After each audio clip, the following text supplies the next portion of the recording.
Olá, pessoal. Boa noite. Boa noite quem está entrando aí. Professor Rodrigo já tá aí. Boa noite. Como é que tá o som? Dá um feedback do som, por favor. Está dando para ouvir bem? Dani Terra, minha amiga querida. Um beijo, Dani. Saudades. Dá um feedback do som para eu poder convidar o professor Rodrigo. Tá ótimo? Maravilha. G. Anderson, seja bem-vindo. Rodrigo.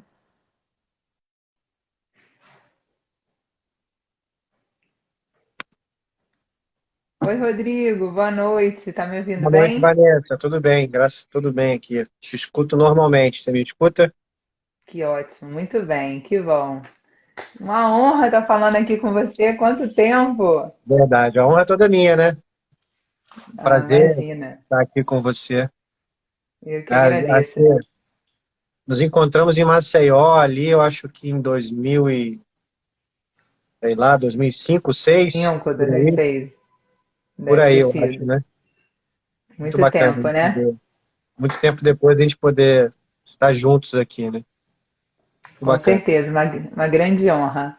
Pessoal, ó, quem está entrando aí já vai enviando para os amigos esse aviãozinho para ir convidando todo mundo que possa assistir, aprender bastante aí com essa live. Tendinopatia é um tema que a gente tem muita coisa para poder discutir e o Rodrigo com certeza tem muita informação nova e interessante aí para trazer para a gente. Então, envie esse aviãozinho aí para a galera e vamos lá. Então, Rodrigo, vou te apresentar aqui para o pessoal. O Rodrigo Oliveira é professor da Faculdade de Medicina do Departamento de Fisioterapia da Universidade Federal do Ceará, sócio especialista da SONAF, fisioterapeuta do Ceará e doutor pela UFRJ. Quanto tempo você está morando aí, Rodrigo? Ah, eu sou um nordestino de coração já, né, Vanessa? Eu estou no Nordeste desde 2004. Ih, Há já tem bastante bastante tempo. tempo. Eu morei em Maceió, fiz mestrado em Pernambuco e cheguei aqui na formação do curso de fisioterapia da Federal em 2010. Né? Eu sou do primeiro grupo de docentes da Federal aqui e eu tive a oportunidade de ajudar a montar o curso, né? Um processo muito legal. Enfim, então no Ceará eu estou desde 2010. Uma experiência muito bacana morar aqui no Nordeste, né? E no futebol você está há quanto tempo? No futebol eu comecei no Clube Comarim, em Teresópolis ainda, ali bem pertinho da CBF, na minha cidade. Assim que eu me formei, enfim, a vida me trouxe para o Nordeste, cheguei a trabalhar em dois clubes em Alagoas, né, os dois maiores lá, o CRB e o CSA. Aí parei para poder estudar um pouco mais, fazer mestrado, doutorado, especialização, e voltei para o futebol em 2019, aqui no Ceará, né, com uma proposta bem bacana de trabalho. Eu me desliguei um pouco da universidade, né? Fiquei dividindo a atenção, que antigamente eu era integral na universidade, e bem bacana, assim, uma experiência de poder voltar para o futebol com um nível de conhecimento mais maduro, né? Um profissional mais maduro, foi uma experiência muito bacana. Ah, maravilha, que bom. Ó, o André tá falando aqui, Rodrigo foi meu aluno, excelente profissional, muito orgulho. Grande André, grande mestre, um abraço, mestre. Aprendi muito com ele. Que bom, a galera vai entrando aí. Que bom, seja bem-vindo, André. Então, Rodrigo, eu queria que você falasse um pouquinho de você. Você já falou, né, um pouquinho de você, mas se quiser complementar, mas eu queria saber de onde veio porque eu sempre pergunto para os meus convidados qual o tema que eles querem falar, né, para ver a expertise de cada um, como cada um vai se sentir mais à vontade de falar determinado tema. E eu queria saber por que você escolheu tendinopatia patelar e de onde vem essa sua vontade de entender melhor sobre esse assunto. Então, assim, minha relação com o tendão, ela aconteceu meio que por acaso, sabe, Vanessa? Ainda ali, uma relação que eu tinha muito boa, tenho ainda com a professora Sandra Maior, né, nossa amiga, queridíssima, assim, uma grande mestre que eu tenho, uma grande mãe acadêmica que eu tive na graduação. Ah, e na fase de orientação de trabalho de conclusão de curso ainda, isso, nossa, isso há muito tempo atrás. eu tinha uma vivência de estágio e acabei tendo 2 pacientes no mesmo dia no estágio que tinham tendinopatias, mas eram pacientes diabéticos, né? E aquilo me chamou muito a atenção, essa associação ali. Então eu fui para a literatura, a gente não tinha quase nada descrito ainda sobre tendinopatia e diabetes, e aquilo me despertou uma curiosidade imensa, assim. Então eu fui estudar, basta me aprofundar sobre isso. E, enfim, eu escrevi o relato de casos desses 2 pacientes, da experiência que eu tive com esses 2 pacientes, publicamos na época com a professora Sandra, e depois eu levei esse tema para mestrado, doutorado, é minha linha de pesquisa na universidade, onde eu tenho, né, minhas publicações, frequento o Congresso Mundial de Tendão, fui dar palestra lá na Holanda em 2018, então assim, de lá para cá o tendão ele vem me acompanhando, enfim, é uma associação muito próxima entre o meu nome e as tendinopatias. Inicialmente muito pela parte diabética e hoje muito pela questão atlética também, validação de questionários, né? É bem bacana essa relação. E a tendinopatia patelar é muito bacana de ser discutida, muito prevalente. Acho que a galera que está aqui com a gente tem certeza que já teve paciente com tendinopatia patelar, se não teve, vai ter, né? Porque o perfil é muito incidente, né? Aqui no Brasil. E, enfim, e aí a gente vai conversar bastante sobre o que tem de novidade, o que a gente pode ajudar dentro desse processo. Com É uma galera certeza, boa aí, eu tô maravilha. vendo aí, ó, o Fábio Estrada de É, Santa Catarina, né, Bruno isso, Fábio Gilberto de Perifei Pernambuco, entrando. Fábio Fábio aceitou fazer Perifei, uma live comigo aí em agosto, que bom Perifei Pérez também. Tendão também, um cara muito bom.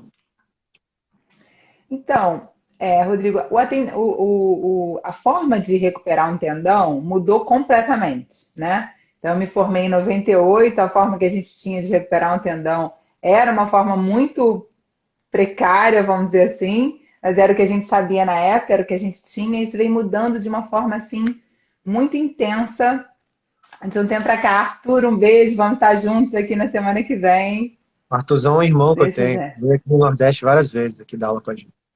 É mesmo, É, Artuzão. são queridos, e saca demais.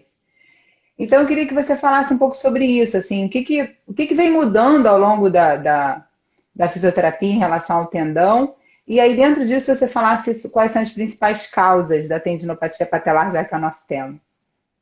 É assim, eu acho que a gente partia de uma fisioterapia muito passiva no tratamento da conduta. Passiva não entenda só eletrotermofoto, tá? Eu acho que a eletrotermofoto ela pode ser ativa, não necessariamente precisa ser passiva.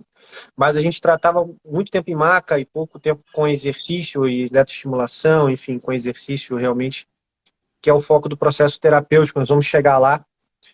Mas ali em 86, acho que tem o primeiro artigo que fala do excêntrico para tendão, do exercício excêntrico. E aquilo ali depois virou quase que uma verdade, mais ou menos aí no tempo que nós estávamos ali contemporâneos ali de formação, quase que uma verdade quando o Alfredson descobre o protocolo dele, né, de 12 semanas, exercícios excêntricos. Então, de 1998 ali, 99 para frente, a gente teve o excêntrico como uma verdade quase que absoluta no tratamento da tendinopatia. E esse raciocínio dele, que era para tendão do calcâneo, tendão de Aquiles, ele foi transportado pelo o Greg Purdan, para o tendão patelar. O mesmo raciocínio, né? A Jill Cook contribuiu bastante com esse processo. E aquilo ali muito bacana, o exercício excêntrico, muito legal durante quase 2 décadas, prevalecendo como uma verdade. Só que talvez nós perdemos um pouco de tempo por admitir aquilo ali como verdade terapêutica em pesquisar outras possibilidades. Começamos a observar que o excêntrico, ele, apesar de ser uma ferramenta bacana, a atividade, o exercício excêntrico, mas ele diminui muito a adesão do paciente. O protocolo é longo, são 12 semanas, é monótono, então você entra na monotonia do exercício, porque é praticamente o mesmo exercício, adicionando 5 quilos de carga por semana. Não, o protocolo não individualiza, assim, não interessa se é um atleta grande ou pequeno, um saltador, um corredor, você vai adicionar 5 quilos semana no exercício excêntrico. Enfim, você perde em adesão e perde no controle de carga. Então, um protocolo que começou a falhar com frequência em pessoas ativas, em atletas. E aí eu acredito que mais ou menos 5, 6 anos atrás, outros pesquisadores começaram a tentar ver outras possibilidades. Uma delas foi o HSR, o Heavy Slow Resistance Training, que são exercícios que não preconizam concêntrico excêntrico. Ele é o exercício isotônico tradicional, só que ele progride assim, ele vai de baixa carga, com exercícios lentos, e vai progredindo até chegar ali 70, 80, 90% da capacidade máxima do sujeito. Então ele vai, é como se ele reiniciasse a máquina. A gente vai começar a fazer exercícios levinhos e vamos progredindo com você. Mais para frente, surge a Ebony Reel, uma australiana, que é aluna da Jill Cook, que ela adiciona o isométrico no protocolo. Ela fala assim, a isometria talvez seja uma ferramenta interessante para a gente reduzir dor e aí sim entrar com a carga do HSR. Né? E aí depois vem um grupo espanhol, somado a um grupo italiano, enfim, tem uma galera estudando tendão, que fala da importância da pliometria. Né? Então, o Peter Malliaras publicou um comentário clínico com uma galera super pesada de tendão, falando de 4 estágios. Isométrico, a fase de força, que seria o HSR, o pliométrico e depois o retorno ao esporte, o retorno ao caos. Né? Então, esses 4 estágios foi publicado, só que não tinha nenhum ensaio clínico. E ano passado, eles fizeram um ensaio clínico e mostraram que realmente esse protocolo é muito bacana para tendinopatia patelar. Ele individualiza um pouco mais a carga, né? Ele tem uma interpretação assim, menos monótona, porque você pode ir associando mais isométrico, quando o paciente tem mais dor, vai tirando, diminui o isométrico, aumenta o isotônico, o HSR, quando o paciente tem menos dor. Então você começa a brincar ali com o protocolo, ele é mais pragmático, ele é mais aplicado para a clínica mesmo, sabe? Para a gente que está aqui com atleta, na clínica. E esse ensaio clínico bombou, né? Deu super certo e por hora, assim, é o carro-chefe do processo terapêutico, né? Sua segunda pergunta foi... Se eu me estender muito, você me corta, né? Eu falo pra caramba, hein? Não, tá maravilhoso. Quais são as principais Aí, causas da tendinopatia? então, a gente tem muito trabalho de associação, não necessariamente estabelece causa, né? Mas a gente já sabe que alterações de carga do volume de trabalho é um problema. O tendão, ele suporta altíssimas cargas. Só que você tem que preparar esse tendão para receber essa carga alta. Você tem que ir devagarzinho, ir readaptando, adaptando, até que ele consiga chegar àquela carga, intensidade, magnitude, volume alto. Você precisa trabalhar ele para chegar lá. Fazer saltos na carga não é uma estratégia boa para o tendão. Então, você tem que progredir lentamente, step by step. Então, todo atleta um atleta que é saltador, vôlei, e aí ele está acostumado ali a fazer um volume de saltos, vamos colocar aqui, de 250 saltos por semana. Aí ele mudou de clube, foi para outro clube, e no outro clube o treino é mais intenso, ele começa a fazer 380 saltos por semana. Opa, você subiu de uma semana para outra significativamente o volume de saltos. Esse tendão ele vai sofrer. Então essa alteração no controle de carga é um problema. Eu chutei números arbitrários aqui, 250, não sei, né? Tá, Claro, claro. É um exemplo. para ninguém depois, os haters não ficarem no meu pé, mas ninguém salta isso tudo. É só para ficar enfático, tá, gente? Verdade. É bom explicar. É bom explicar, deixar bem claro. Então, assim, o controle de carga é essencial dentro desse processo, né? No futebol, a gente usa muito aceleração e desaceleração como parâmetro. A gente usa o GPS, né? E lá a gente vê a aceleração e desaceleração como nos parâmetros. Fora, enfim, distância, cada atleta tem seu perfil. Mas existem fatores intrínsecos do sujeito, que são, principalmente para quem salta, ter histórico de entorse de tornozelo tem uma associação com tendinopatia patelar, isso é muito interessante. É um artigo de um colega chamado Rodrigo Scatoni, que está aqui na UFRN, em Natal, pertinho da gente. E ele anotou essa associação, ele nota que atletas que têm histórico de entorse têm maior chance de desenvolver tendinopatia patelar. Enfim, talvez até porque reduz a dorse, né? E aí, consequentemente, gera o estresse mecânico do tendão. Falta de força de glúteo e posteriores de coxa são fatores associados, porque isso impacta na aterrissagem do sujeito. Erro biomecânico na aterrissagem, principalmente quando tem uma estratégia muito rígida. Sabe aquele cara que pula, Vanessa, e cai igual uma... Pá! Parece um Cai martelo, duro, né? cai duro. Ele chama isso de leg Não stiffing, ou seja, amortece. perna dura, não tem amortecimento, enfim. É bem interessante. E complacência de piso. Atletas que jogam com piso duro têm maior chance de ter tendinopatia patelar do que atletas com piso mais complacente. É difícil você ver tendinopatia patelar em atletas de voleibol de areia, por exemplo. Mas de quadra é muito frequente. Sim. Né? E o pior é quando ele joga os dois, quadra e areia. Essa alternância de complacência o tendão não entende se tem que ficar rígido, se não tem. Então, assim, e a gente sabe isso desde sempre, né? Que quando você tem a multicausalidade, quando esses fatores interagem, isso é um problema, certamente. E a gente precisa corrigir a carga, mas também esses fatores intrínsecos. Ok? Barra. Muito Isso é bom. no perfil do atleta, de quem faz atividade física. Só que tem uma população surgindo aí que é alterações metabólicas, que é algo que eu, enfim, foi meu mestrado, meu doutorado, diabéticos, hiperglicêmicos crônicos, de uma forma geral. Às vezes não tem nem diagnóstico de diabetes. Obeso, alteração lipídica, não precisa nem ser obeso, mas às vezes tem, enfim, colesterol muito alto, pode desenvolver tendinopatia. E paciente renal crônico também desenvolve muita tendinopatia. Então, notem que a gente tem um perfil do atleta muito típico, né, dentro desse processo, mas nós temos também, claramente, né, um grupo de pacientes com alterações metabólicas. E a gente tem que ficar cada vez mais ligado a isso. Perfeito. E aí depois eu queria que você falasse um pouco, aí eu te lembro lá, sobre a diferença, um pouco da diferença do tratamento desses dois públicos, né? Que com certeza tem muitos detalhes sobre isso. Mas vamos chegar em tratamento depois, vamos lá. Bom, bom. E o que que torna, assim, uma vez eu fui assistir, organizei um evento na Estácio da Rua do Bispo e convidei o Dan, que é professor do Mulligan.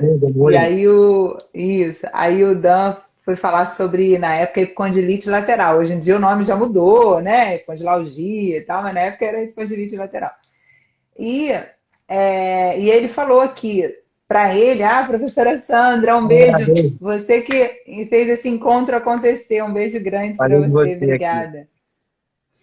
E ele falou que, para ele, tratar a epicondilite lateral era um grande desafio. Isso ele falou naquela época, isso era 2000 e pouquinho. E aí eu fiquei super, super assim, eu falei assim, nossa, se para ele é difícil, então eu tô mais tranquila agora, né? Porque eu também sempre achei um grande desafio. Então eu queria que você falasse um pouco sobre isso, assim, por que é tão desafiador tratar tendão? Olha, é desafiador até para quem tem muita experiência com tendão, né?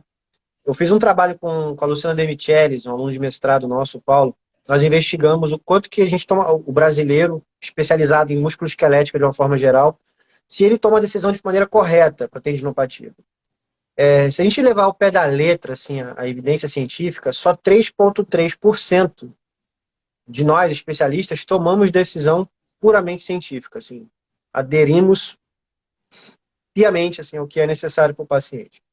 Então, isso mostra a divergência dentro do processo de educação, terapêutico e tal. Isso motivou até a SONAF a trazer alguns pesquisadores de tendão para cá, para ver se a gente melhorava o nível de entendimento técnico-científico. Mas, para além disso, eu acho que é desafiador em relação à adesão do paciente. Porque, de uma forma geral, a tendinopatia não é uma condição grave, né? Mas, apesar de não ser grave, ela impacta muito na qualidade de vida do sujeito. Né? Então, assim, não é uma Sim. estrutura nobre. No meu doutorado na UFRJ, confesso para vocês que uma da primeira reunião que eu tive, a primeira reunião que eu tive no corpo de orientadores lá, me perguntaram assim, meu filho, por que você não estuda cérebro, coração, alguma coisa nobre? Eu acho que dá tendão, né? E eu falei assim, professor, eu estudo tendão porque quando se tem tendinopatia, você não consegue nem mexer no microscópio. Ele parou, olhou e falou assim, é verdade. Porque tem um impacto laboral, tem um impacto esportivo, tem um impacto na vida social, no nível de participação da gente, né, na sociedade. Então isso torna, apesar de não ser grave, ele tem um impacto. E o paciente, ele precisa aderir ao processo terapêutico. Porque não é grave, mas o processo terapêutico é longo. Né? Nós estamos falando de tratamento não estou falando de dias, estamos falando de semanas no processo terapêutico. Né? E aí é uma montanha russa. Porque às vezes o paciente está muito bem e eu falo com ele assim, dentro do curso do planejado, calma, não se empolgue. Porque se ele se empolgar, ele vai saltar, ele vai voltar a fazer a atividade normal, ele vai jogar tênis, né? No caso do cotovelo. Enfim, eu falo, não se empolgue. E quando está muito ruim também, eu falo para ele, não fique desesperado, que vai melhorar. Porque o processo terapêutico do tendão, quem trata tendão sabe o que eu estou falando, principalmente em pessoas ativas, é um sobe e desce danado. Tem dia que o cara está ótimo, tem dia que o paciente está horrível. Você tem que acreditar no processo. É um processo terapêutico, é um tempo terapêutico. Então, o entendimento disso, para a gente, já é difícil, imagina para com o paciente entender isso. Então, a educação do paciente é fundamental. Isso é desafiador para a gente. Né? Eu acho isso extremamente importante, né? A gente tentar aprender e educar o paciente a acreditar no processo. E aí todo mundo tem aquele paciente que tem uma tendinopatia que já passou na mão de 5, 6, 10 terapeutas e não ficam bom. Não fica bom porque ele não adere ao tratamento. Mas ele acaba terceirizando a culpa para a gente, né? Que, de certa forma, também temos culpa que não conseguimos aderir o paciente à nossa terapêutica. Perfeito. Todo mundo tem que estar envolvido no processo, senão o processo não vai funcionar. Exatamente. Perfeito. E o que a gente tem hoje, aí já entrando a tendinopatia patelar com outras dores anteriores do joelho, o que a gente tem hoje para diferenciar as dores anteriores do joelho? Então, para realmente dar um diagnóstico mais preciso do que está acontecendo. O cara chega com uma dor, o paciente chega com uma dor anterior no joelho, para a gente diferenciar das dores o que é. Nós temos aí possivelmente mais de 50 causas de dor anterior do joelho, né? Pode ser. A gente brinca que pode ser tudo, inclusive nada. Mas a tendinopatia patelar ela é bem específica. Bem específica. Primeiro, a localização da dor. A dor ela é pontual abaixo da patela, ali do ápice da patela. Então, assim, é clássico. Então, ele vai ter que ter dor entre a tuberosidade anterior da tíbia e a patela. Isso é típico. Certo? Se a dor não for ali, não é tendinopatia patelar. Esse é o primeiro aspecto. Segundo, que tem uma tendência a melhorar em repouso. Então, se você, na sua avaliação, chegar e avaliar o paciente e perguntar quanto é a sua dor de 0 a 10, ele vai falar agora 0. Então, você pede para ele fazer 10 mini agachamentos entre 0 e 40 graus, certo? E depois você aplica a mesma escala de dor. De 0 a 10, qual é a sua dor agora, após realizar 10 agachamentos? Ele vai falar 6, 5, 10, não consegui realizar, né? Porque a tendinopatia é uma condição do movimento, tá? Em repouso ela cessa. Então, é a segunda dica. Terceira dica, localização, teste por estresse, eu chamo de TENS PET QUEN, 10 agachamentos com dor. Uma tradução muito louca. A gente tem que observar, tem um teste chamado London Hospital Test. London Hospital Test. Esse teste ele foi criado por Nicola Mafuli, que ele é muito simplesinho assim. Você coloca o paciente deitado, marca o ponto de dor no tendão e com o joelho ali só desbloqueadinho, você aperta com força. E pergunta para o paciente, quanto é a sua dor agora de 0 a 10? Ele vai te responder lá 7. Você vai flexionar o joelho e apertar o mesmo ponto de dor. Se for tendinopatia patelar, a dor em flexão vai diminuir. Qual é o raciocínio disso? O tendão agora, que antes com o joelho estendido, ele estava relaxado, né? Ele estava ali despreparado, sim. Você aperta, dói. Quando você alinha as fibras do tendão, você coloca ele sob tensão, ele é uma estrutura mais resistente, inclusive à dor. Quando você apalpa ali, a dor que era 7 vai cair para 3. Vai ter dor, obviamente, né? Mas ela tende a diminuir. Certo? Se for uma dor femoropatelar, a dor não vai diminuir, provavelmente vai aumentar, porque você aumentou o estresse retropatelar, né? Sim. Então, terceira dica, é você pensar no teste específico. E escuta qualificada. Escute seu paciente. Pergunte para ele sobre treinamento, pergunte ele sobre alterações metabólicas, pergunte ele sobre fármaco que ele tomou. Tem um fármaco, é um antibiótico da classe quinolona. Quinolona. A galera que toma esse antibiótico começa a desenvolver tendinopatia num monte de lugar. Quinolona. É muito interessante isso. Então, assim, às vezes o cara está tratando um problema outro, uma garganta, alteração de garganta, uma doença sistêmica, com esse antibiótico, e acaba desenvolvendo uma sequela. Essa sequela é tendinopatia, né? Dor E no sabe tendão. por que isso?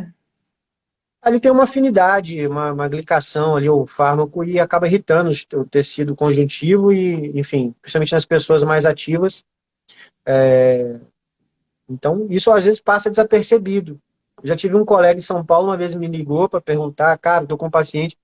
E aí ele me chamou a atenção que ele falou assim, ela não tinha nada e de repente desenvolveu Aquiles, patelar e ombro. Aí eu Uau! falei, isso aí tem alguma coisa sistêmica, não é algo pontual, né? Claro. Aí eu perguntei para ele se ela estava tomando algum remédio e tal. Ele falou, tá, não, ela está fazendo um tratamento de uma doença crônica. E eu perguntei, questione se ela está tomando esse fármaco. E o tratamento é simplesmente trocar o fármaco. Simplesmente você troca o fármaco enfim, e as dores somem, né? Então, é bem É mais interessante. fácil. É, mas é interessante saber, né, dessa correlação, Pô, porque cara, senão. gostei sobre isso esses dias. Gostei sobre isso esses dias, é muito legal. Muitos médicos me escreveram, né? Tinha uma colega médica que me escreveu assim, nossa, eu passo esse remédio para todo mundo, né? E às vezes, assim, enfim, passa desapercebido, porque são Às vezes infectologistas, tem outras né? possibilidades, né? A galera Com boa é o certeza. Felipe Jorge, um grande amigo aí. Nós tivemos Que várias bom. vezes juntos falando de tendão também. É um monstro da Eletro, né? Bom te ver aqui. O pessoal do clube também tá aqui, ó. Filipão, bacana. Muito bom. Sejam muito bem-vindos, pessoal. Bom É. ter vocês aqui. E aí, com relação ao tratamento, queria que você começasse falando um pouquinho de eletroterapia. O que a gente tem de eletroterapia para tratar a tendinopatia patelar que tem tido bom resultado? Olha, eu particularmente gosto muito da eletroanalgesia, né? Eu acho que tem surtido bons efeitos, eu acho que tem, ó, o doutor Daniel aí corroborando comigo do risco de ruptura com quinolona. É um colega que trabalha comigo lá no clube. Então, assim, a eletroanalgesia vem crescendo bastante a nível de evidências científicas, né? Eu acho que vai melhorando a qualidade dos estudos, enfim.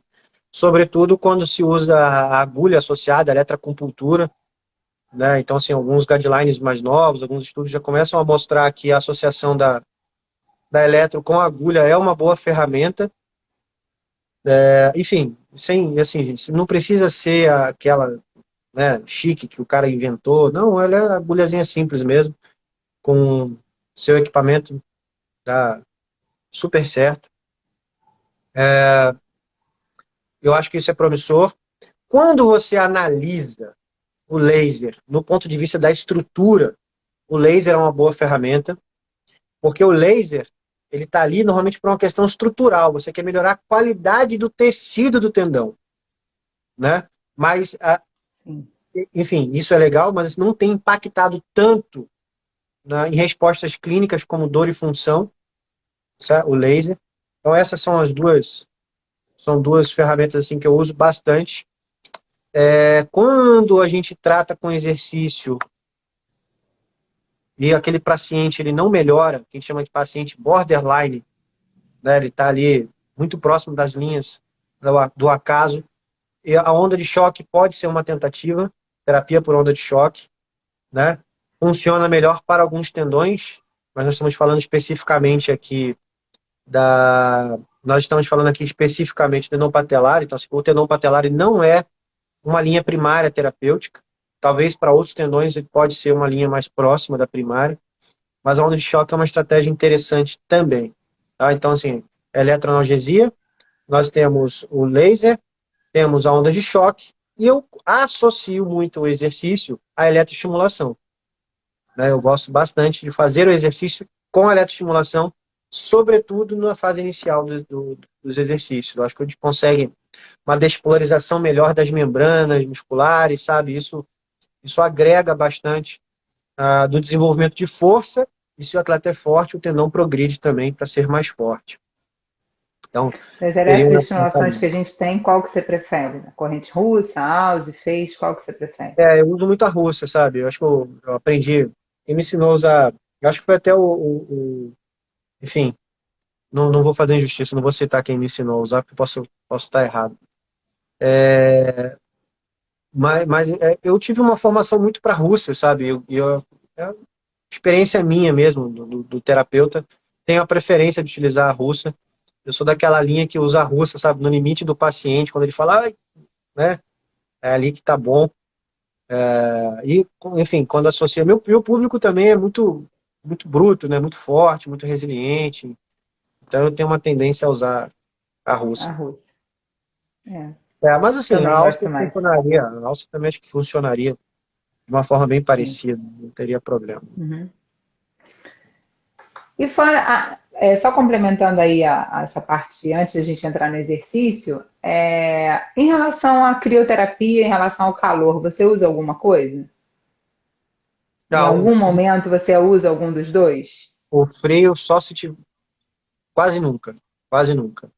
O calor eu uso muito pré-treino, assim, para os atletas. Eu prescrevo para que eles usem antes das atividades dele ou quando entra no exercício, né?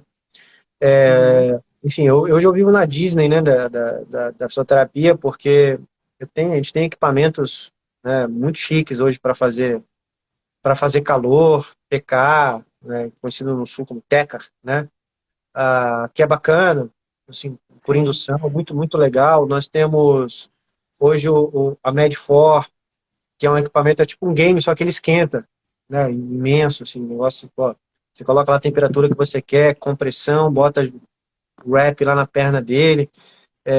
Enfim, são ferramentas bem interessantes que nós temos lançando mão para o calor, mas não é linha terapêutica primária, sabe, Vanessa? Assim, é como se fosse abrir uma janela de possibilidade para fazer o exercício, para fazer um treino melhor, ou para talvez uma terapia manual, que eu gosto bastante também, é a minha linha terapêutica. Então eu abro janela de possibilidade com calor, mas o gelo eu evito bastante. Assim. O gelo eu só uso quando o paciente tem muita crença e pede para usar. Mas eu educo, falo, ó, talvez não é a melhor estratégia. Tendão e gelo não É, combinam muito. não, com certeza não. Eu estou perguntando porque há muito tempo atrás era gelo para tudo, né, Rodrigo? Tá Tudo todo. era gelo. E hoje em dia eu vejo que mudou muito, mas ainda tenho assim, ainda conheço muita gente que usa gelo para tudo. E às vezes naquela fase que nem tá mais, né? Se levou uma pancada e botou o gelo é uma coisa, mas aí ficou ali 3 dias, 4 dias, 5 dias, 7 dias, o cara ainda tá no gelo e eu falei assim, meu Deus, que horas vai começar a melhorar a vascularização dessa estrutura, vai pensar em alguma outra coisa e tá lá no gelo. E o tendão ainda é bem mais complicado em relação a isso. Então, tem uma coisa muito interessante de ser dita aqui, que assim, ó, tem um grupo austríaco que defende muito o processo inflamatório da tendinopatia crônica. Eles falam assim, mas existem marcadores inflamatórios. Meu doutorado, uma das minhas orientadoras, ela trabalhava no laboratório, o laboratório dela é de inflamação e câncer. E eu estudando tendão lá dentro, olha que loucura. Por causa da. E assim, Fantástico. ela ficava abismada, porque a gente marcava o tecido e não tinha nada de inflamação, nada relevante, assim, né? Porque é uma condição que ela cursa com uma inflamação irrelevante. E ela cronifica rapidamente, degenera. Né? Então, ela fica reativa, ela não fica inflamada, é diferente, né? Assim. E no congresso em 2018, estávamos lá no auge de uma discussão acalorada, e esse grupo austríaco defendendo tem inflamação, porque se você chama a inflamação para o tendão, muda o aspecto terapêutico. Aí sim é gelo, é repouso. No auge dessa discussão, a Jill Cook, que é uma das, para mim, top 3 no mundo de tendão, a Jill fala assim, tá bom, tá bom. A gente assume, tem inflamação, mas é completamente irrelevante. Aí sentou, pronto, aí o congresso seguiu. E aí, enfim, é isso. Pode até ter, né, dentro do curso da condição, algum aspecto inflamatório, Mas é mas ele é irrelevante. completamente irrelevante clinicamente, né? Assim, então, o calor, nesse caso aí, ele é muito mais aplicado. Obviamente, um trauma. aí sim, mas traumático você vai gerar uma resposta inflamatória, um trauma de magnitude, enfim. E aí, nos primeiros dias, lança-se mão da crioterapia. Perfeito. O que que você usa de. Você falou no início da live sobre questionários. Que a gente tem hoje de questionários para essa patologia ou para a dor anterior do joelho? O que a gente tem? A gente usa muito para o tendão patelar o VISA-P. Talvez o melhor, é extremamente específico, né? Ele é um questionário de severidade, são 8 questões, sendo a oitava condicionante, né? Se você faz isso, marque A, se, né? E foi validado pelo Leonardo Costa, aqui no Brasil, o grupo do Leonardo Costa, um fenômeno, né? Um grande Léo, um grande amigo. Então ele fez o VISA-P, e certamente é o melhor questionário para tendinopatia patelar. Eu recomendaria bastante. Para outros tendões, nós temos o VISA-H, a linha VISA, né, muito forte. Né? O VISA-H, que é para hamstring, para isquiotibiais proximal, que foi validada por mim, está submetido numa revista, deve sair em breve. Nós temos para adutor o AGUS, que é um trabalho meu também, com a Luciana Demichelis, o Christian Torborg. Está na revista brasileira, aí na revisão, deve sair também. Né? Se algum editor da revista brasileira estiver me ouvindo aqui, por favor, corrija meu trabalho.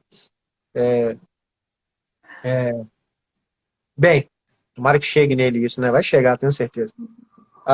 Temos o Visa-A, que foi também feito pelo meu grupo aqui, que é para o Aquiles, certo? Então, assim, Visa-H, Visa-P, Visa-A, o Agus, esses são mais voltados para a severidade, né?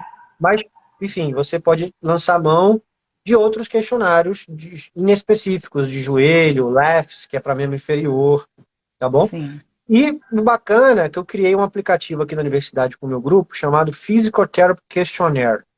Tem um nome em inglês porque a gente tem a versão em inglês, português e alemão do aplicativo. Muito bacana, gratuito, a gente não ganha nada, não tem propaganda nenhuma, né? A gente não é muito bom de ganhar dinheiro, não, a gente é bom de trabalhar. Então, assim, criamos um aplicativo Fisioterapeuta para a não é galera muito usar, bom de cara. ganhar A galera dinheiro, né? usar. Fisioterapeuta Eu estou precisa ter aprendendo, mais estou aprendendo, empreendedorismo. estou aprendendo. Mas, assim, esse a gente criou porque nós criamos para a gente. Nós queríamos usar isso, sabe, Vanessa? E criamos e depois, vamos botar isso na loja e bora. E bombou. Por meses foi o questionário mais. Foi o aplicativo mais baixado na área da saúde. A gente perdeu aí para o aplicativo da Unimed. Entendeu? É o único Uau. aplicativo na área da Eu saúde tenho que no meu melhor. celular, eu também tô nessa galera aí que É, baixou. show, show, que O bom. Fábio também está dando parabéns, também com certeza já usou também. Muito massa, cara. Assim, aí eu tenho o maior orgulho disso aí. A galera vai perguntar assim, mas o iOS tem também aí, depois eu mando o link para vocês. Você pode acessar pelo computador e tal. A gente está dando uma melhorada. É porque a gente tem que tirar do bolso, sabe? Assim, para pagar a plataforma. Enfim, vai dar certo. Então, muito bacana. Assim, usem bastante questionário, gente. Avaliar com questionário, você gera um score para o seu paciente, né? E você avalia a sua conduta, pô. Você vai lá, aplica o questionário. O cara de 0 a 100, o cara está a 60. Daqui 2 meses você avalia o cara está 70. Será que essa mudança é realmente clinicamente significativa para 2 meses? Será que eu não preciso mudar a minha conduta? Entende? Então você avalia a qualidade do seu serviço também, não é só o paciente. Então isso é bacana. Então, enfim. E antigamente é um monte de papel, hoje está tudo ali no aplicativo, rapidinho, emite lá, né? Joga um, GP, um PDF, dá tudo certo. Tá, muito bacana. Eu Maravilha. sou entusiasta de funcionar. Parabéns pelo aplicativo, é Ah, muito bom. valeu, valeu, valeu. Um abraço pro grupo aí que tocou o projeto. E eu queria que você falasse um pouco sobre o tratamento, né? Ou seja, você até já falou um pouco, mas eu queria que você falasse mais para a gente sobre isso, assim. É, não sei como é que está seu tempo aí, Rodrigo, que daqui Não, a tá pouco seus tranquilo, atletas chegam. vai dar tudo O certo. Rodrigo, pessoal, Eu tô, tá no hotel, tá lá tô esperando os atletas, concentrado. daqui a pouco tá todo mundo chegando, tá concentrado, e aqui fazendo essa super live com a gente. Quero de novo te agradecer demais, porque você podia, Não, tem vai dar todos os certo. motivos aí do mundo, já fiz muita concentração também no Vasco, e a gente, é uma loucura as concentrações, né? Eu queria que você falasse um pouco sobre o tratamento, assim, as fases da recuperação desse tendão. Eu queria que você falasse um pouco sobre isso. Então, assim, a gente começa normalmente com identificação, né, dos fatores intrínsecos do controle de carga. Se possível, a gente tenta diminuir um pouco a carga do início do tratamento, né? É difícil, às vezes, a gente conseguir tirar o atleta, às vezes, totalmente de campo, de quadra, mas a gente tenta fazer com que ele diminua um pouco o volume, intensidade na fase inicial. A gente vai entrar na fase isométrica, né? Eu testo diariamente o atleta. Chegou, ele vai fazer 10 agachamentos e vai me dizer quanto que é a dor dele. A gente vai tratar. Antes dele ir embora, ele vai fazer 10 agachamentos e a gente vai ver quanto que é a dor dele. Então eu monitoro através da dor, né? Baseado no teste. E toda vez que a gente entra no exercício, quando eu estou no meu consultório, a gente cronometra o tempo dos exercícios, fica tudo direitinho ali, intervalo de 2 minutos e tal, pá. E eu pego também a percepção de esforço dele. E aí, digamos que ele fala assim, demorou 30 minutos e a percepção de esforço dele foi 5, né? Eu multiplico 30 vezes 5, ok? Enfim, e vou ter o número arbitrário ali. Então, todo dia eu vou ter dor e um número arbitrário que estipula carga, né? Para eu saber o quanto que a gente vai progredir ali. Porque eu não posso de um dia para o outro, né? Um dia eu tenho 150 no número arbitrário, no outro dia eu tenho 500. Tá Sim. entendendo? Demorou 50 minutos, o cara falou de 0 a 10, 10. Tá entendendo? Então, assim, opa, eu dei um estresse pro tendão, é certeza que no outro dia ele vai chegar pior. Então, esse número arbitrário traz uma estratégia para a gente não fazer picos dentro do processo terapêutico, é só para isso. E para a gente também entender que a gente está progredindo, a gente precisa subir. Ele tem que dizer para a gente que a percepção de esforço está aumentando. Ou o tempo de execução dos exercícios precisam aumentar. Ou você mexe em intensidade ou em volume, Sim. né? E aí cada físio tem sua estratégia com o seu paciente. A minha é essa. E aí a gente entra. Eu gosto muito do protocolo de 4 estágios. Na pandemia, eu atendia online, então assim, eu criei um sistema meu chamado After. O After nada mais é do que o protocolo de 4 estágios, né? A de alívio de dor, F de força, força do tendão, né? E o E de retorno ali, o After, né? De retorno. E é muito bacana esse raciocínio de 4 estágios. O interessante é que assim, você começa com a isometria, a dor dele começa a baixar. Baixar. Tem vários protocolos para isometria. O que eu mais gosto, para tendão patelar, ele fica 10 segundos em isometria, 10 segundos em repouso. 10 para 10. 10, 10. 10, 10. E você repete isso 20 vezes. Aí, como eu vou fazer isso? Da maneira que o paciente achar melhor. Ou numa cadeira extensora, ou no leg press, ou no agachamento espanhol. Agachamento espanhol encostado na parede. Você vai encaixar isso na rotina do seu paciente. Então, já tem atleta me escrevendo aqui, ó. O Gabriel Dias. Gente boníssima. E a gente vai progredir isso com carga, com força. O paciente diminui a dor dele, você começa a adicionar, não é substituir. Tem gente que tira o isométrico e já entra com o isotônico. Você vai colocar o isotônico, certo? E depois lá na frente você adiciona o pliométrico. E depois é retorno ao esporte. Então você vai adicionando, você vai periodizando a rotina do seu paciente. O desafio desse processo é quem está em atividade. Atletas que estão jogando, a gente não consegue dar esse volume de exercício de força que o tendão precisa. Entende? Porque ele já tem o volume de trabalho do treino, do jogo, certo? Então, assim, aqui no Ceará, por exemplo, eu acho que nós somos o segundo time do Brasil que mais jogou até agora. Assim, o número, nós chegamos a fazer uma coisa assim de quase jogando um dia sim, dia não, 15 jogos em 30 dias. Uma notícia até de jornal. Uau! 15 jogos em 30 dias. Então nós tínhamos 3 times jogando. Entendeu? Era a garotada entrando, e daqui a pouco tinha um time do primeiro elenco, aí quem jogou nesse vai folgar no outro, um rodízio de atletas, então assim, e a gente conseguiu, de certa forma, até fazer um bom manejo de carga, um trabalho extremamente de equipe, fisioterapeuta, fisiologia e tal, para que os atletas não estourem, né? Aí você imagina para quem já vem sofrendo com tendinopatia patelar, a gente tem que adicionar exercício de força quase que diariamente. É impossível, né? Então, esses casos são desafiadores. Esses casos são desafiadores, né? Mas o exercício, Vanessa, é o carro-chefe. É o carro-chefe, tá? Eletro ajuda, terapia manual ajuda demais, eletro ajuda demais, né?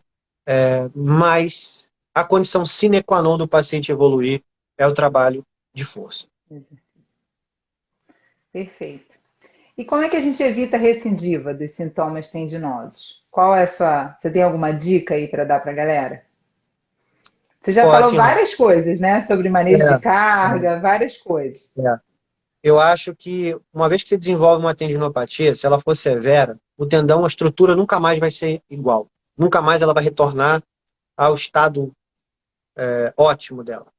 Mas isso não significa que clinicamente ele não pode ficar em estágios controlados. Então, essas pessoas que têm histórico de tendinopatia patelar, elas sempre vão ter que se manter fortes, com um controle de carga excelente e, obviamente, sem os fatores de risco, né? Mobilidade de tornozelo, força de glúteo, e é isso, assim. Então, são dicas importantes. Uma vez tendinopata, vamos colocar assim, né? O risco de se tornar novamente é muito alto. Então, esse paciente, esse atleta, você tem que ter mais atenção a ele, tá? Porque é muito comum a recidiva, é muito frequente. O atleta tá ali, ele tem uma remissão clínica, funcional, em algum momento ele vai ter uma sobrecarga, em algum momento ele vai trabalhar num clube que o piso já não é tão bom, né? Você vai trabalhar para uma quadra que é mais dura. Eu trabalhei com futsal também, tinha quadras emborrachadas, que o piso recebe todo um preparo, é lindo, você parece estar pisando no EVA quase. E tem quadra que é cimento, cara. Entendeu? Aí, enfim, é loucura. Aí o cara passa a treinar direto no cimento, vai estourar. Entendeu? Então, se não tiver uma boa força. E é isso, assim, ficar sempre ligado. E se Perfeito. voltar, não tem desespero. É só voltar a fazer o processo terapêutico novamente. Novamente. Tá bom? Perfeito. Dá ainda mais para duas perguntas ou como é que está Dá, seu dá tempo sim, aí? dá sim. Dá? Dá sim. Queria que você, já que você falou bastante aí sobre esporte, quais testes funcionais que você usa para avaliar, para te auxiliar na avaliação de joelho? Joelho em geral, ou se você quiser falar alguma coisa mais específica. Aqui a gente tem uma linha de início de temporada e nós temos 9 testes. E esses testes entram num banco de dados, tipo um algoritmo de tomada de decisão. Foi desenvolvido pela gente aqui. E é um teste, assim, é um protocolo de screening. Ele dá um apanhado geral assim, de risco e show de bola. E aí você depois vai revirar o paciente. Aqui dentro, eu gosto bastante do lunge test, porque é o teste de tornozelo, mas que tem um impacto muito grande para joelho, mobilidade de tornozelo e cadeia cinética fechada. Eu gosto de avaliar quadril, mobilidade de quadril, porque também, agora descendente, né, também tem uma relação muito bacana. E teste de performance. Então a gente usa muito o hop test, o salto triplo do hop test.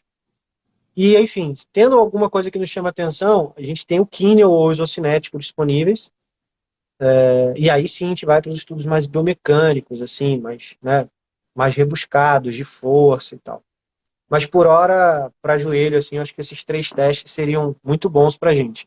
A gente não usa muito step down, drop vertical jump test, porque não é muito do nosso público, né? Mas se precisar, a gente acaba usando, certo? E aí tem uma galera que estuda mais, assim, aceleração, desaceleração. Então eles filmam o atleta em sprint, para ver mecânica de corrida. Aí entra também a análise de joelho, posição de joelho no sprint e tal. Mas é uma galera mais já da performance que tem feito isso aqui com a gente. Perfeito. Pedro, o professor Pedro Paulo está aqui no chat, nas mensagens, perguntando clinicamente conseguimos diferenciar tendinose da tendinite. Ele já falou um pouquinho sobre isso, já falou bastante sobre isso. Mas você quer complementar com alguma coisa? Assim, a tendinopatia é um grande guarda-chuva que envolve todos esses termos, né? Tendinite, tendinose. Então a gente usa hoje mais a tendinopatia. Por consenso mundial, o termo adequado seria tendinopatia. Tendinose seria alteração estrutural. a gente não consegue clinicamente identificar isso. E tendinite, ite seria aspecto inflamatório evidente, que também é muito difícil acontecer no tendão patelar. Pode acontecer, tá? Mas é minoria. Então a gente trata hoje como uma tendinopatia patelar, para não precisar fazer exame de imagem toda hora, ou então biópsia, para saber como é que está a estrutura. E a gente, que impacta para a gente mesmo é dor e função, e nível de participação social. São 3 aspectos, né? A pergunta que eu faço para o meu paciente sempre é: o que você fazia e deixou de fazer por causa da sua dor no tendão? Né? Isso é uma pergunta interessante porque, assim, qual é o impacto que isso tem na sua vida? Né? E Excelente se eu perguntar, pergunta. qual é a sua queixa principal? Ele vai falar dor. Né? Ok, eu já sabia que dói. Agora eu quero saber o que você deixou de fazer. As respostas O são que que isso maravilhosas. representa? O que isso é? Deixei de ajoelhar na hora que eu rezo. Então, assim, você começa a falar, nossa, né? Tem uma paciente minha que passou aqui, ela chamava a patela dela ali de Veveta. A É, Rafa, ela Rafael. falou, ela escreveu, é. Tinha uma história muito engraçada com ela, porque ela ia viciada no show da Ivete Sangalo, ela ia, enfim, pulava, saltava. Aí eu apelidei a patela dela de Veveta. Enfim, a adesão Boa. dela era difícil, mas deu tudo certo. É, eu tive um paciente que era uma lombalgia, mas eu perguntei para ele o que que isso impactou, que essa lombalgia impactou na sua vida, e ele falou: eu não consigo mais levar minha neta na escola. Olha, E enquanto ele não conseguisse levar a neta novamente na escola, para ele não estaria recuperado, né? Então, a gente saber dessas coisas é bem interessante, né? porque aí muda completamente a perspectiva da sua relação Com com ele. certeza. Você até se emociona com isso, você quer tratar o cara para ele carregar a neta dele, entendeu? A sua relação. Aí você começa a criar aliança terapêutica, estabelecer adesão. É uma ótima estratégia. É saber o que isso impactou na vida dele. Enfim, eu gosto muito dessa pergunta. A queixa principal eu já não uso mais. É, eu também não. É, outra pergunta que eu queria te fazer é em relação às doenças metabólicas que você falou no início, que eu achei super interessante. O que que muda na abordagem na hora do tratamento? O que muda é que agora a gente não vai tratar a estrutura, a gente vai tratar sistema. Né? Você tem que tratar a doença metabólica. Então, assim, se a origem, se o fator causal é hiperglicemia, esse paciente ele vai ter que tratar a hiperglicemia, ele vai ter que diminuir o açúcar dele no sangue. Se o aspecto que impacta é a obesidade, né, ele vai ter que fazer um processo terapêutico, nutricional, enfim, para poder diminuir peso, diminuir colesterol, enfim, dislipidemia. São aspectos sistêmicos. Hoje, o que a gente tem observado é que o tratamento da condição metabólica é o melhor caminho para se tratar tendinopatia. Só o tratamento ali específico, local, com exercício, ele não é suficiente. Tanto é que, assim, por exemplo, a atividade física aeróbica nesses pacientes melhoram bastante a condição metabólica dele. E a gente observa que essas pessoas que têm diabetes, têm obesidade, mas têm alguma atividade física aeróbica de rotina, não desenvolve tendinopatia com tanta frequência. É bem interessante isso. Interessante. Então, a gente prescreve, às vezes, uma caminhada, uma hidroterapia, alguma coisa que ele possa realmente ter um ganho metabólico, né? De condicionamento, enfim. Aí depois você progride com as outras atividades. Então, esse é um grande diferencial. Mas Vanessa, tem um longo caminho para ser descoberto ainda.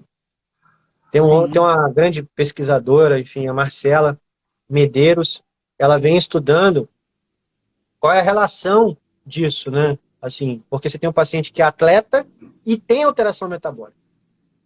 Né? Mulheres com menorreia secundária. Muito comum um atleta com menorreia secundária. E aí? Tem alteração metabólica, né? Humoral, enfim, e tem alteração de carga. Então, isso é um ponto de interrogação lindo, que ninguém respondeu ainda. Espero que ela responda. A gente tem muita coisa fazendo, né? Então, eu estou com uma pesquisa com uma aluna minha de mestrado, a Shalimar Chaves, a gente tem estudado o Dynamic Tape. Sabe aquele protocolo de 4 estágios? Estamos fazendo esse protocolo Sim. com uma bandagem, enfim, específica e outra versus o protocolo mais o Dynamic Tape. É um protocolo Dynamic, é uma bandagem tida como biomecânica, né? A gente quer Sim. entender esse processo. Tá em curso. Eu não sei resultado parcial ainda. Tá em curso. Em breve a gente vai descobrir. Fantástico. Muitas correlações para serem feitas ainda, né, Rodrigo? Tendão tem um mundo ainda, né? São poucos grupos no mundo que estudam tendinopatia. E tendão são muito diferentes. Você fala de cotovelo e patelar, são aulas diferentes, são coisas diferentes, né? Estruturas muito diferentes. Tendões do punho e mão é outro universo. Porque Sim. tendão punho e mão, você segura um objeto aqui e você fica segurando ele horas. Né? Então, assim, ele é um tendão de suporte. E não é um tendão de complacência, ele não é uma mola como o patelar, como o calcâneo. Ele está ali para sustentar. Então muda a histologia, muda a biomecânica, muda tudo. Muda o processo terapêutico. Perfeito. Ó, Ó, a Shane Marco colocou aí. A Sally Temas entrou do aí. próximo Isso, capítulo. isso. É. Rodrigo, Eles são tem que te obrigados a assistirem agradecer minhas lives. muito. Oi? Eles são obrigados a assistirem minhas lives. Ah, Os eu alunos também do de vez em quando mestrado. eu obrigo algumas turmas. Eles fazem trabalho sobre as lives, é Isso é ótimo. legal, bacana. Rodrigo, tem que te agradecer demais. Fantástica live. Você ainda tem muito trabalho hoje pela frente, né? Para mim, o Nessa dia só está começando. concentração. É, e te agradecer demais, agradecer por você estar aqui, mesmo assim, com todo esse trabalho que você está, todo esse desafio aí pela frente. Pessoal, agradecer demais por vocês estarem aqui também. Antes de deixar você agradecer, Rodrigo, vou só dar um recadinho. Na semana que vem a gente vai ter o professor Arthur Padão, fisioterapeuta, mestre em ciências pela FRJ, com especialização em dor, especialista em fisioterapia esportiva. A gente vai conversar sobre cinesiofobia e catastrofismo, que são dois temas assim que eu quero fazer essa ligação com ele, desses dois temas juntos, porque acho que vai dar muita coisa para conversar. Tem tudo a ver com tendência. Sim, com certeza. E, pessoal, toda quarta-feira, eu sei que tem um monte de gente aí que veio pelo canal, pelo Instagram do Rodrigo. Então, toda quarta-feira tem live aqui, sempre com um convidado super às 19 horas. Então, eu espero aí vocês. E todas as lives já faço live desde o início da quarentena, todas as lives são salvas no meu canal do YouTube, Vanessa Knust. Rodrigo, dá seu recadinho aí final. Mais uma vez te agradecer demais, adorei. Agradecer assim, o convite, um convite bom, muito bacana, inesperado, assim, né? Eu fiquei muito feliz, porque eu sou de Teresópolis, no Rio de Janeiro, mas enfim, tive pouca oportunidade de trabalhar aí no Rio e sair daí tão novo. E toda vez que eu volto, ou para estudar, ou para conversar com alguém do Rio, eu fico muito feliz, porque é a oportunidade de voltar para casa de alguma forma e revisitar aqui. Eu vi, pô, várias pessoas entrando na live aqui, né, o professor André, a professora Sandra, muito bacana, de alguma forma conviver com vocês, mesmo que seja aqui nessa live. E é isso, enfim, estou sempre à disposição, meu Instagram está aí. Obrigado aí, meus alunos de mestrado, doutorado, professor Márcio Almeida, estava aqui um grande parceiro de pesquisa, então muito bacana, e até a próxima. Então, vamos junto. Obrigada, eu estou dando aula na Unifeso, lá em Teresópolis. Uma delícia ir Poxa, para lá que dar aula. delícia. Bom demais. Nossa, Bom linda. demais. Eu sou de Friburgo, né? Eu me Não sei formei se em você Friburgo. sabe. Eu me formei em A professora Friburgo. Sandra falou, e você também É, me falou. Muito me formei legal. lá. E aí, de vez em quando, eu Bacana. vou lá, subo a serra para ir dar aula em Teresópolis. Muito bom. Vou pedir para ele voltar sim, Edilane. Edilane é minha aluna. Vou pedir para ele voltar sim, com certeza. Vai ser uma grande honra recebê-lo novamente. Rodrigo, muito Perfeito. obrigada. Muito sucesso aí para você. Uma boa concentração, bom jogo e um Obrigado. beijo grande. Beijo, pessoal. Tchau, até a Obrigada. próxima. Beijo, pessoal.